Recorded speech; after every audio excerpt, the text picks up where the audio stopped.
안녕하십니까. 말씀 탐구 생활 시편을 함께 공부하게 될 최하임 전도사입니다. 만나서 반갑습니다.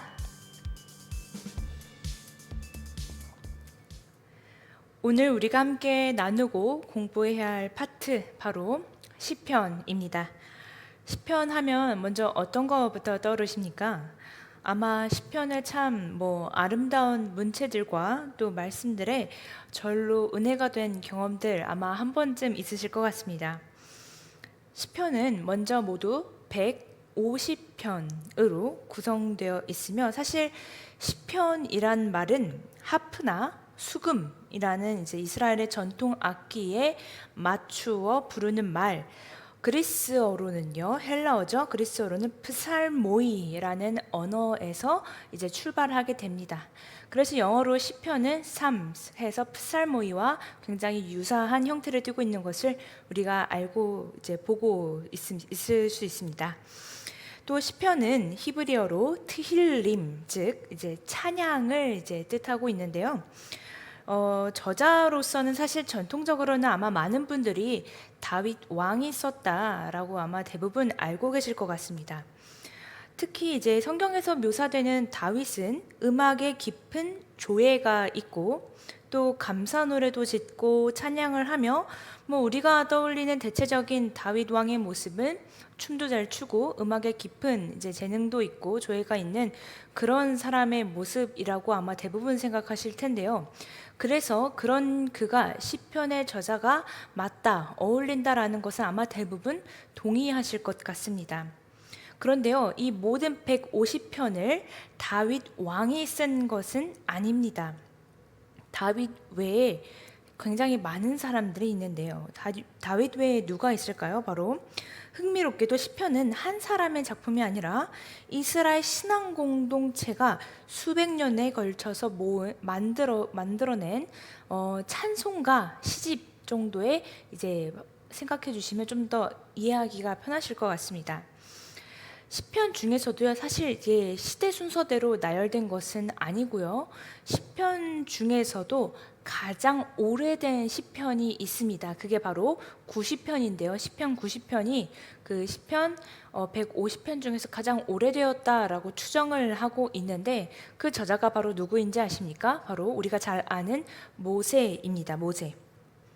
광야 40년을 보낸 사람이 우리의 연수가 70이요 강건하면 80이니 이런 말 우리 성경에서 참 잘 익숙하지 않으십니까? 바로 그 시편을 쓴 사람이 바로 모세라고 추정을 하고 있습니다. 인생의 덧없음을 그 광야에서 느낀 모세가 쓰고 있는 거죠. 또한 그 외에 많은 저자들이 있습니다. 아삽, 고라 자손, 헤만, 에단 같은 이름들이 이제 등장하고 있는데요. 이들은 성전에서 찬양을 맡았던 레위 지파 찬양대였습니다. 오늘날로 치면요, 교회 찬양팀이 만든 곡들, 작사, 작곡한 그런 찬양들, 이런 것들을 후대들이 보고 있다라고 생각하시면 좋을 것 같습니다. 그리고 표제가 아예 없는 것들이 있습니다. 시편을 보시면요, 제목이 있는 게 있고 제목이 없는 것들이 있는데, 표제가 아예 없는 약 50편의 무명 시편은 저자가 누구인지를 알 수가 없습니다. 왜냐하면 시편 자체가 굉장히 긴 시간 동안 아주 오래 전부터 쓰여졌기 때문에 우리 전래동화를 보시면 저자가 누구인지 명확하게 알기가 어렵죠. 그렇지만 우리는 그 내용을 굉장히 잘 알고 있고 그 내용에 대한 교훈도 아주 잘 이해하고 있습니다.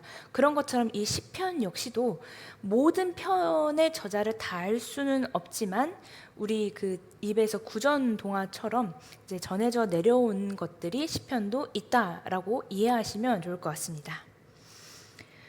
히브리어로 다윗의 시라고 할 때 그 표현은 우리말처럼 이렇게 막 딱 떨어지지는 않습니다. 다윗의 시라고 했을 때 다윗이 지은 혹은 다윗에게 바쳐지는, 다윗을 위한, 다윗 모음집에 속한 이 모든 뜻으로 사실 읽혀질 수가 있습니다. 다윗이 썼다라고도 할 수도 있고 다윗을 사랑하는 누군가 혹은 다른 신하들이 썼다라고도 할 수 있는, 어떻게 보면 다시 말해서 애매모호하다라고 이제 할 수 있다라는 겁니다. 그래서요, 어떤 시는 다윗이 직접 썼고 또 어떤 시는 다윗 스타일로 혹은 다윗을 기리며 썼다라는 겁니다. 시편의 저자가 다양하다라는 것은 곧 모든 인생의 자리에서 나온 기도가 다양하다 그만큼 이렇게 이해하시면 참 좋겠는데요.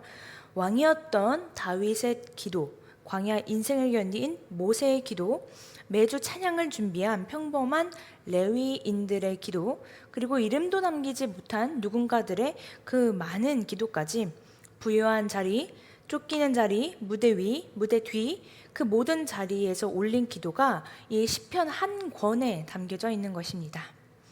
그래서 시편은 누가 펴도 내 자리에서 드려질 수 있는 기도인 겁니다. 왜냐하면 수없이 다양한 상황에 처한 사람들이 다 한 편씩은 썼기 때문입니다. 그래서 한 사람 다윗 혼자만 시편을 썼다라는 것이 아닐지라도 오히려 더 기뻐해야 될 것은요, 시편이야말로 우리의 인생을, 우리 인간, 유한한 인간의 삶을 가장 잘 노래하는 성경이다라고 이해할 수 있기 때문입니다. 다음은 역사적 배경 및 구성에 대해서 함께 보도록 하겠습니다. 시편은요, 제가 아까 말씀드렸다시피 저자들이 굉장히 많다고 했고 또 알려지지 않은 제자들이 굉장히 많다고 했잖아요. 이것을 뜻하는 것이 과연 무엇이겠습니까? 바로 그만큼 오래되었다라는 뜻인 겁니다. 시편은요, 어떠한 특정 시대의 한 시대의 책이 아닙니다.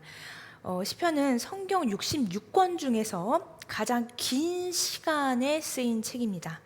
한 사람이 몇 년 동안 쓴 게 아니라요, 무려 1000년에 걸쳐서 1000년 동안 여러 사람들이 이제 쓴 시집들을 모은 책들인 겁니다. 가장 오래된 시, 아까 몇 편이라고 했죠 제가? 네, 90편. 이 90편은 광야의 모세 시대, 가장 늦은 시들은 이제 바벨론 포로에서 돌아온 한참 뒤까지 이제 거슬러 올라갑니다. 그러니까 이제 광야 시대 때부터 바벨론 포로기까지 이 엄청난 여백들의 시간들이 공존하면서 얼마나 많은 시편들이 쓰여졌겠습니까? 다윗은 그 한가운데 있는 거대한 봉우리를 이제 어떻게 보면 그 다윗의 시편의 그 봉우리를 좀 만든 사람이지, 그 시편의 시작과 끝을 모두 쓴 사람이라고 할 수는 없습니다. 그래서 시편이 어느 시대에 만들어졌는지 한눈에 이제 좀 보시라고 제가 그림을 이제 띄워드릴 텐데요. 다윗이 시작이 아니라 어떻게 보면 한 가운데이다라고 이제 보이게 될 겁니다. 이 시편 대략 1000년 동안 쓰여지게 됐는데요. 이스라엘이 겪은 큰 사건들이 시편에도 그대로 반영이 되고 있습니다. 강의에서는 제가 좀 4장면만 좀 찝어드리도록 하겠습니다. 먼저 다윗 왕국과 성전 예배의 시작이 됩니다. 다윗은 굉장히 평범한 소년이었거든요. 그런데 나중에 이제 아주 군사적 영웅이 되고요. 또 그런 감수성이 있어서 시인이기도 합니다.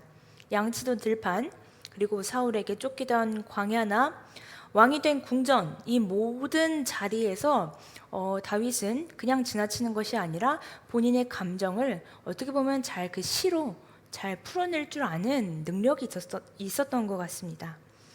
그래서 다윗이 예배의 틀을 잡고 그의 아들 솔로몬이, 이제 솔로몬 성전을 짓죠. 솔로몬이 성전을 짓자 시편은 비로소 이제 공동체가 함께 부르는 예배 노래로 자리를 잡습니다. 그냥 다윗이 끄적이는 그런 이제 시집 일기 같은 느낌으로 처음에 시작을 했다면, 이제는 이제 좀 공식적인 예배 노래로 시작되었다라는 겁니다. 그리고 왕의 주기, 이제 전쟁의 승리와 패배, 나라의 흥망이 이제 시편에 또 담깁니다. 그래서 여호와는 왕이시다라는 고백이 이 시기 때 참 많이 등장합니다. 이거는 그냥 찬양이 아니라요, 이 왕정 시대에 왕이라는 존재가 얼마나 어렵고 힘들고 또 얼마나 그 권위가 있는지에 대한 고뇌가 이 찬송시에 함께 담겨 있는 겁니다. 진짜 왕은 우리 여호와이시다라는 그 신앙 고백이 그래서 많이 담겨져 있는 겁니다. 그리고 좀 암흑기가 들어오죠. 바로 시편을 이해하는 결정적 전환점인데요. 바로 바벨론 포로기에 접어들 때입니다. 예루살렘이 무너지고 성전이 불타고 백성이 바벨론으로 이제 막 끌려가기 시작합니다. 이 절망에서 나온 가장 유명한 시가 시편 137편인데요. 뭐 바벨론 강가에 앉아 시온을 기억하며 울었다라는 그런 내용입니다. 예배할 성전도 불을 노래도 빼앗긴 사람들의 울음이 그대로 이제 시가 된 겁니다. 바벨론 포로기에서는요, 사실은 귀환하고 하는 것들이 몇 차에 나눠져서 이제 들어오게 되는데요. 포로에서 돌아온 백성이 다시 성전을 짓고 흩어져 있던 노래들을 또 다시 모으기 시작을 합니다. 바로 이때 주전 5에서 4세기경 흩어진 시들이 대략적으로 한 권으로 만들어지게 됩니다. 아무래도 더 많은 시편들이 있었을 텐데요. 뭐 전쟁과 그런 포로기 생활을 겪다 보니까 남아있는 것들을 아마 잘 모아서 이렇게 만든 책이 바로 지금의 현재 시편일 겁니다. 그리고요, 우리가 지금 딱 시편 하면은 그냥 150편까지 있지라고 생각하시기 마련인데요. 사실 그 시편 안에서 세부적으로 더 들어가시면요, 시편은 또 5개의 권으로 나눠져 있습니다. 이거 아셨나요? 네, 먼저 1편에서 41편, 그리고 2권은요 42편에서 72편, 그리고 73편에서 89편, 그리고 4권은요 90편에서 106편, 5권은 107편에서 150편, 이렇게 5권으로 나누어져 있습니다. 유대인들은 이걸 보고 다윗의 모세우경이다라고 말하기도 합니다. 모세의 율법서가 5권이었듯이 시편도 5권으로 이렇게 나뉘어져 있는 것처럼 말이죠. 그런데 이 배열이 그냥 양이 많으니까 너네들 이거 한 권의 무게가 조금 애매하니 1, 2, 3, 4, 5 이렇게 나누는 게 아니라 어떤 배열의 나름의 특징은 있습니다.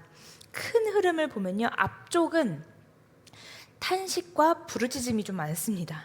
그리고 뒤로 갈수록 찬양이 좀 많아지고요, 마지막 150편 쪽에서는 할렐루야라고 이렇게 마치게 됩니다.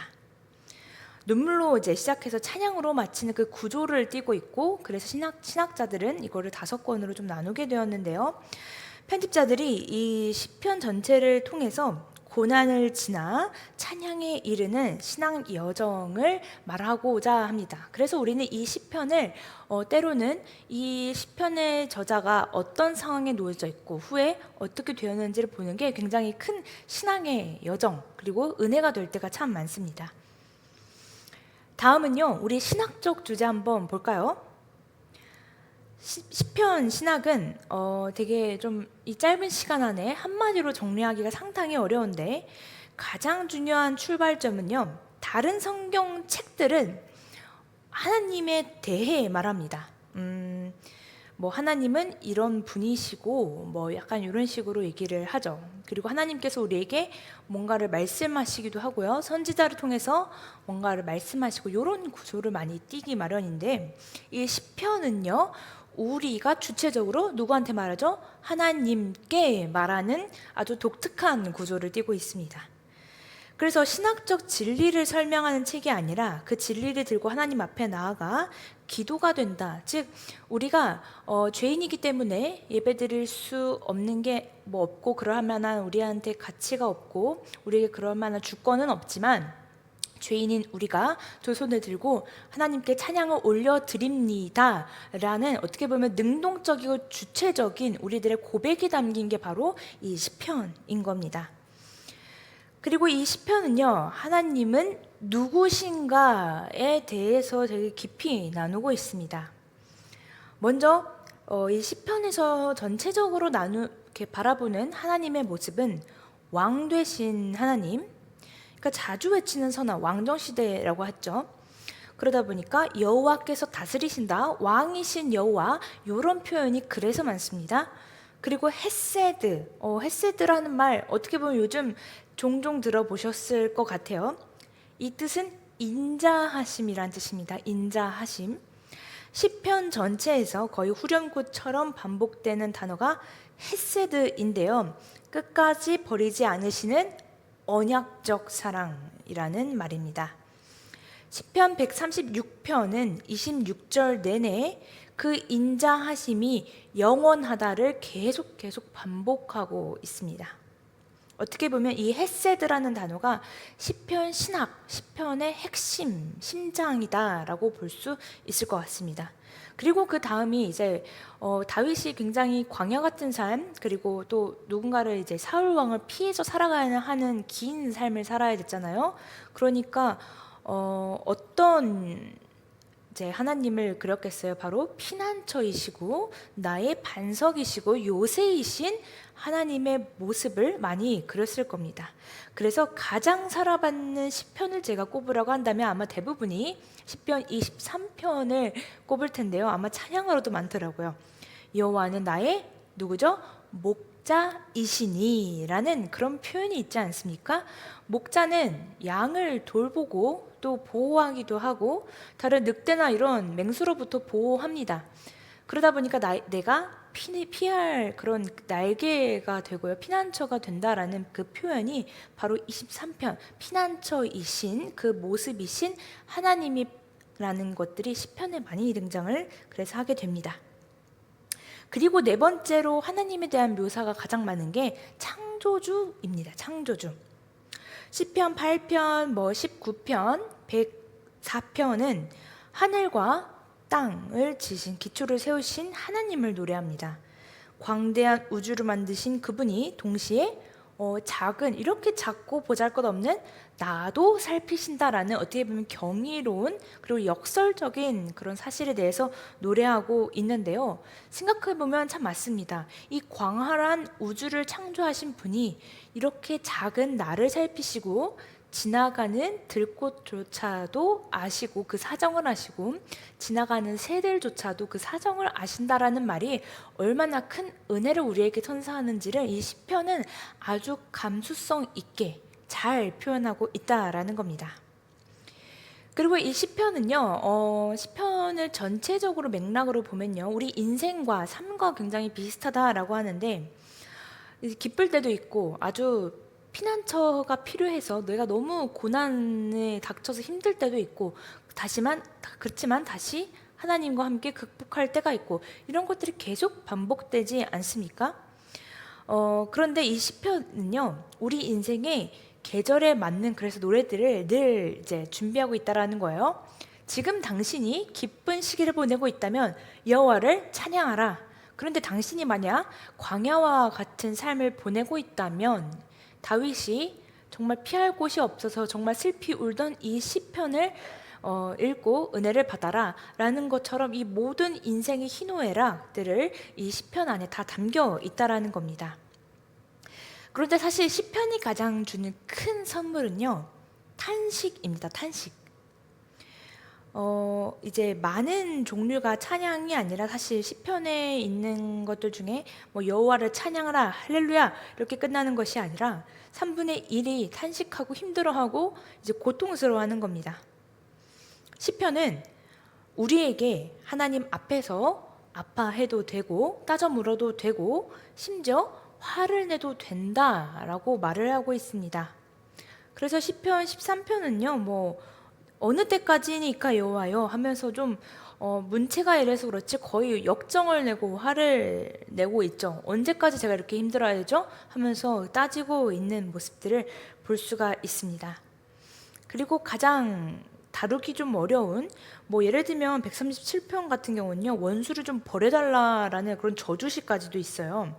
근데 복수를 직접 행하는 대신 이거 진짜 이렇게 해주세요, 이 사람 벌하게 해주세요, 이런 것들이 아니라 그만큼 내가 정말 억하심정이 들고 힘들다라는 겁니다. 그 마음을 하나님 앞에 토로한다라는 겁니다. 그 분노마저도 내가 주님 손에 맡기겠습니다라는 어떻게 보면 결단의 시거든요. 그렇게 해도 된다라는 것이 아니라 정직화돼 끝은 하나님께 드리는 것이 바로 이 시편의 원리입니다.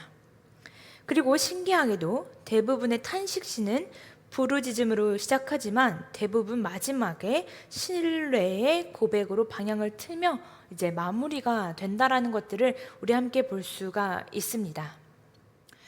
그렇다면 이 시편 정말 많은 특징들이 있고 또 저자도 있고 역사도 있고 한데요. 그럼 이 광활한 시편 우리가 어떻게 읽어야 할까요? 네, 먼저 시편은요, 시가서라고 해서 실제로 이 성경 안에 장르로 분류가 될 때 문체가 아름답고 시적이다 해서 시가서에 분류가 됩니다. 한마디로 시죠. 그러니까 어떻게 읽어야 되겠어요? 시는 시로 읽어야 됩니다. 교리 설명서나 뭐 역사책이 아니라는 겁니다. 그래서 산문처럼 좀 딱딱하게 읽으시면 조금 어렵고요. 히브리 시, 그러니까 이스라엘의 히브리 시의 가장 큰 특징은 평행법이라고 해서 한 가지 생각을 좀 두 줄로 나눠서 비슷한 말로 두 번 노래하는 방식인데, 이거를 좀 쉽게 설명하면 라임을 맞추는 겁니다. 예를 들어 시편 51편 1절은 주의 인자를 따라 내게 은혜를 베푸시며 주의 많은 긍휼을 따라 내 죄악을 지우소서라고, 어떻게 보면 좀 이제 그 느낌을 맞추지 않습니까? 두 줄이 서로 다른 두 가지를 말하는 게 아니라 같은 강구를 두 번 다른 말로 좀 더 깊게 들어가게 하는 겁니다. 또 어떤 때는 시편 6절처럼 의인과 악인을 대조해서 반대로 짝을 이루기도 하고요. 이걸 알면요, 시편을 읽기가 조금 편해지기도 합니다. 두 줄의 미묘한 차이를 이거는 이렇게 말을 했지만 이거는 이렇게 표현했구나라고 막 억지로 분석하시기보다는 반복이 주는 울림을 느끼시면 됩니다. 그리고 이 사람이 이렇게 할 만큼 간절하구나라는 것을 느끼시면 됩니다. 그리고 앞에서 시편에는 여러 종류의 시가 있다라고 말씀을 드렸는데요. 뭐 탄식, 찬양, 감사, 지혜 이런 등이 있다고 말씀을 드렸는데, 읽기 전에 이 시편은 어떤 시인가를 생각하시면 좀 좋겠습니다. 이것이 뭐 다윗이든 다른 이제 저자든 감사하는 시인지, 아니면 이 사람이 지금 조금 고난에 빠져서 좀 탄식하고 있는 상황인지, 지혜를 구하고 있는 상황인지를 조금 분류해서 보신다면 시편을 읽으실 때, 그리고 지금 내가 처한 상황에서 보시기에 좀 더 좋다라는 것들을 제가 말씀드리고 싶습니다. 탄식시를 마치 즐거운 찬양처럼 읽으면 그 절규의 무게를 좀 놓치기 마련이기 때문이거든요. 그리고 시편 읽기의 핵심인데요, 바로 남의 기도. 어떻게 보면은 다윗, 모세, 다른 그런 여러 가지 이제 사람들이 있었는데요. 그런 사람들의 기도문 찬송시가 아니라 바로 나의 기도로 만들어서 나의 기도를 읽어야 한다라는 것이 시편 읽기의 핵심이라는 겁니다. 다윗이 옛날에 이런 기도했구나라고 그냥 이렇게 아멘 하고 읽는 것이 아니라 내가 직접 드리라고 주어진 기도입니다. 종교개혁자 칼뱅은요, 시편을 가리켜서 영혼의 모든 부분을 비추는 거울이라고도 했고요. 기쁨, 두려움, 분노, 의심, 사람 마음의 어떤 상태든 시편 어딘가에 이미 노래되어 있다라고 말할 정도입니다. 그리고 초대교부 아타나시우스는 더 재밌는 말을 합니다. 다른 성경은 대부분 하나님이 우리에게 아까 말씀드렸다시피 하시는 말씀인데, 이 시편은 우리가 하나님께 드릴 말을 대신 입에 담아준다라는 거죠. 그래서 시편은 이렇게 읽어야 합니다. 다윗이 이랬구나, 모세 이랬구나, 지금 이 사람이 이랬구나가 아니라요, 하나님, 저도 지금 이렇습니다 라고 읽어야 합니다. 그리고 이 사람들이, 이 신앙의 선배들이 어떻게 했는지를 보시고 그 기도문을 나의 것으로 만드시면 참 좋습니다. 이렇게 시편은요, 짧은 강의 안에서 제가 나누기에는 참 어렵습니다. 왜냐하면은 히브리 문학에 대한 그런 역사적인 부분들도 참 많이 담겨져 있고, 또 시편 신학이라 해서 좀 나눌 것들도 참 많지만요, 오늘 이번 달 우리가 좀 나눠야 될 시편은 우리의 이것만 기억하시면 됩니다. 우리의 인생사가 담겨 있다라는 것을 기억하시면 됩니다. 그래서 기도 못하겠어요 하시는 분들께서는 시편을 꼭 읽으시고 인생사에서 내가 어디에 처해 있는지를 보시고 그것에 따라서 함께 고백하며, 이것이 그냥 그랬구나 하고 넘기는 것이 아니라 나의 기도문으로 만드시고, 그것을 온 마음으로 삶으로 고백하시는 우리 모든 동숲교회 성도님들이 되시기를 간절히 소망합니다. 네, 우리 함께 시편의 말씀 그리고 시편의 개론적인 것, 이제 신학적인 것들 함께 나누었는데요. 결코 만만하거나 쉬운 이제 파트가 아닙니다. 또 이제 많은 분들이 사랑하는 말씀이 많이 담겨 있지만 그 안에는 참 많은 신학적 논의도 있었고요. 또 재밌는 부분들도 참 많은데요. 제가 아까 말씀드렸다시피 기억해야 할 것은 우리의 인생이 담겨 있는 것이 바로 시편이다라는 것입니다. 그래서 이 시편을 읽으실 때 나의 삶과 비슷하구나. 그래서 이것이 몇천 년 전이라고 해도 유한한 우리의 인간은 똑같구나 라고 느끼면서 언제나 무한하신 하나님을 찬양하며 나아가는 우리 사랑하는 동숲교회 성도님들 되시기를 간절히 소망합니다. 지금까지 최하임 전도사였습니다. 감사합니다.